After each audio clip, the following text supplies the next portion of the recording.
Wah, Jokowi lagi. Emang sih segala carut-marut hancurnya demokrasi disebabkan oleh keserakahannya. Dan baik 01 dan 03, sebut Jokowi adalah biang dari segalanya. Makanya dianggap perlu MK hadirkan Jokowi sebagai tersangka utama dalam gugatan PHPU yang kini sedang berlangsung. Bukan cuma menteri atau Megawati, tapi presiden juga bisa dihadirkan untuk minta klarifikasi. Karena jika MK tak bisa wujudkan rasa keadilan rakyat, jangan salahkan jika rakyat bikin pengadilan sendiri.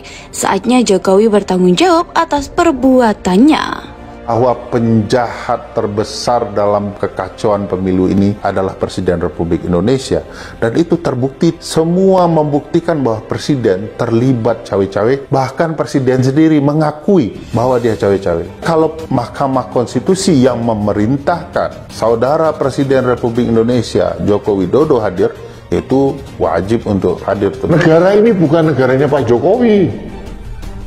Negara ini milik rakyat Indonesia. Pak Jokowi tidak mempunyai keringat setetes pun untuk memperjuangkan reformasi. Pak Jokowi tidak mempunyai andil sedikit pun untuk menegakkan demokrasi yang tercerai-berai zaman Orde Baru. Pak Jokowi hanya penikmat demokrasi, penikmat reformasi, bahkan sekarang bukan memelihara dan menumbuh kembangkan demokrasi, yang terjadi malah merusak. Harusnya memperoleh penguatan di hak angket, karena itu hak angket juga adalah paralel sebetulnya dengan Mahkamah Konstitusi. Untuk apa? Ya untuk menghasilkan demokrasi. Bagaimana menghasilkan demokrasi? Itu jatuhkan Jokowi kan, itu kan. Baik yang disampaikan oleh Capres 01 dan 03. Kalau 03 ada plusnya ya, Cawapresnya ikut ngomong. Yang menarik adalah satu pilihan kalimat. Jangan biarkan ini terus terjadi. Oke. Saya terbayang kalau MK membiarkan kecurangan ini, cawe-cawe presiden yang merusak demokrasi kepemiluan kita. Besok Bang, 2029, taktik yang akan digunakan oleh pihak dalam berkompetisi demokrasi adalah ayo curang sehabis-habisnya, separah-parahnya. Ada 10 warisan yang kami akan terima dari rezim ini. Mau tidak mau itu harus kita terima. Jangan disamakan 10 firman Allah menghadapi Fir'aun. Kalau Nabi Musa dulu menerima 10 firman Allah menghadapi Fir'aun, tapi ini kita menerima kira-kira 10 warisan yang siapapun presidennya akan menghadapi ini. Pemilih yang mengubah pilihannya untuk memilih 02 karena bantuan gentong babi itu 51 juta. Jadi perselisihan hasil pemilu itu bukanlah soal angka-angka, tapi proses curangnya seperti apa. Di mana saja perselisihan pemilu, election dispute itu selalu bicara proses. Angkanya itu yang tidak jujur. Paling mungkin sebenarnya untuk membuka seluruh kecurangan ini, mengevaluasi penyelenggaraan pemilu kita adalah hak angket. Karena itu saya sebenarnya mendorong ini hak angket itu harus dilanjutkan, karena untuk dalam rangka perbaikan bangsa. Jadi, yang mungkin saya terjadi kalau ditemukan oleh panitia hak angket atau pansus angket ini bahwa presiden melakukan pelanggaran-pelanggaran yang sangat luar biasa dan itu pelanggaran konstitusi, bisa dengan pernyataan pendapat untuk memakzulkan presiden. Presiden menggunakan kekuasaannya, menyimpangkan kekuasaannya sehingga berubahlah hasil pemilu. Oke. Jadi yang dipermasalahkan itu tidak sekedar angka di ujung, tetapi apa yang menyebabkan angka di ujung itu timbul. Oke. Nilai-nilai moral yang diingatkan oleh para guru besar diabaikan.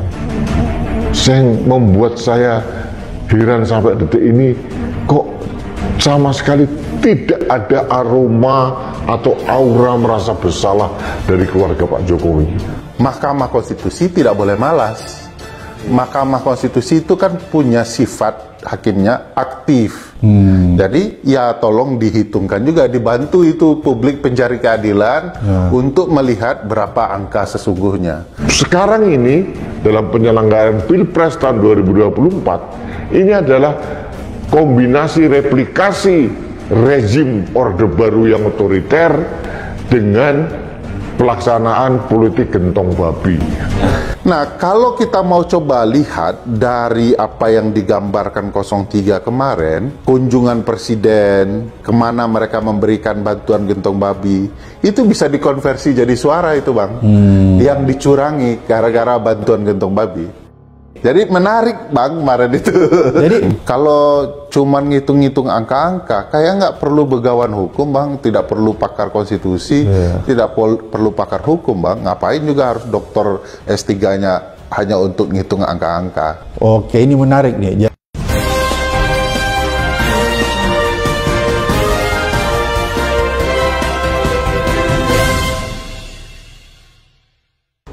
Pakar hukum sebut MK bisa panggil Presiden Jokowi untuk klarifikasi tudingan tak netral di Pilpres 2024. Pakar hukum tata negara Ferry Amsari mengatakan Mahkamah Konstitusi dapat memanggil Presiden Joko Widodo untuk memberikan kesaksian dalam sidang sengketa perselisihan hasil pemilihan umum atau PHPU Pilpres 2024. Menurut Ferry, MK bisa menghadirkan Jokowi untuk menjawab tudingan pemerintahnya tidak netral dalam Pilpres. Ferry menyampaikan bahwa Presiden Jokowi adalah salah satu subjek hukum yang dituduh terlibat dalam dugaan kecurangan Pilpres 2024. Hal tersebut, kata dia, juga sudah dibicarakan dalam proses persidangan. Maka dari itu, Ferry berujar, MK berhak memanggil Presiden untuk memberi kesaksian sebagai salah satu pihak yang dituduh. Menurut Ferry, hal tersebut penting dilakukan agar tuduhan pemerintah tidak netral dapat dijawab dengan jelas. Ferry juga menyatakan kesempatan itu bisa digunakan Presiden Jokowi untuk membela diri dan membuktikan dirinya tidak terlibat dalam kecurangan yang dituduhkan. Ferry menyampaikan bahwa pemanggilan Presiden oleh MK juga tidak melanggar aturan apapun.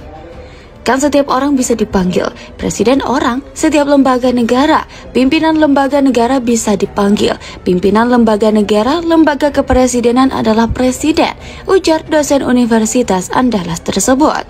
Proses persidangan sengketa Pilpres 2024 juga dikatakan Ferry menjadi kesempatan untuk mendapatkan keterangan Jokowi. Pasalnya, kata dia, kepala negara selalu menghindari jika ditanya mengenai tuduhan kecurangan yang ada. Beliau selalu menggunakan komentar-komentar pendek, ya, itu bukan urusan saya tidak tahu. Padahal semua orang tahu kekuasaan presiden itu amat luas, kata Ferry. Sebelumnya, kuasa hukum pasangan Capres-Cawapres Anies Mohaimin, Bambang Wijayanto, menilai Presiden Joko Widodo telah menggerakkan aparat dan membantu memenangkan pasangan nomor urut 2, Prabowo Subianto Gibran Raka Buming Raka di Pilpres 2024. BW, Salpan akrabnya, menduga Jokowi melakukan praktik kampanye terselubung dan menggerakkan berbagai sumber daya di pemerintahan sebagai modus operasi. Lalu pengadilan rakyat untuk mengadili Jokowi. Pada tanggal 20 Desember 2004, Majelis Umum PBB menyetujui resolusi yang menyatakan bahwa ada 7 unsur utama dalam sistem demokrasi: hak asasi manusia, partai dan organisasi politik, supremasi hukum, pemisahan kekuasaan, independensi peradilan, kebebasan pers, dan transparansi serta akuntabilitas publik. Unsur terakhir sangat penting pada Pilpres 2024 karena dibutuhkan akses informasi publik sehubungan hipotesis yang sangat mengkhawatirkan. Server KPU dikendalikannya dari luar negeri, digunakan untuk memenangkan kandidat 02. Sinyal kecurigaan sudah muncul sebelum, selama, dan setelah Pilpres dilaksanakan, bahwa Pilpres cukup 1 putaran dan paslon 2 harus menang. Dengan angka-angka yang sudah disetting dan diketahui sebelum Pilpres berlangsungnya, sinyal akan terjadinya kecurangan secara terstruktur, sistematis, dan masif akan terjadi. Sutradara rekayasa yang memaksa pemenang paslon 2 jauh-jauh hari sudah bermain pada angka-angka statistik penduduk, daftar pemilih tetap, dan hasil pemilu yang harus dipatok sebagai angka kemenangannya. Sejak itu keresahan dan keributan sudah muncul. Adanya mencurigakan semua data ini berstatus gelap di semua situs lembaga-lembaga di atas di semua tingkatan, kabupaten atau kota, provinsi, dan nasional. Puncak kemarahan rakyat akhirnya terpusat pada sistem informasi rekapitulasi elektronik. Harus dilakukan audit forensik bertujuan adanya transparansi dan akuntabilitas hasil pemilu. Audit forensik sistem IT KPU harus bersih dari rekayasa kecurangan dan bebas dari kekuatan campur tangan asing, karena server IT KPU tersambung dengan perusahaan Alibaba Cina di Singapura. Indikasi kuat ada keterkaitan pemilik jasa komputer storage call di Amerika Serikat, bahwa pengolahan data Pilpres di Indonesia dikendalikan oleh kontraktornya Zhejiang Taobang Network Co. China bekerja sama dengan Sirekap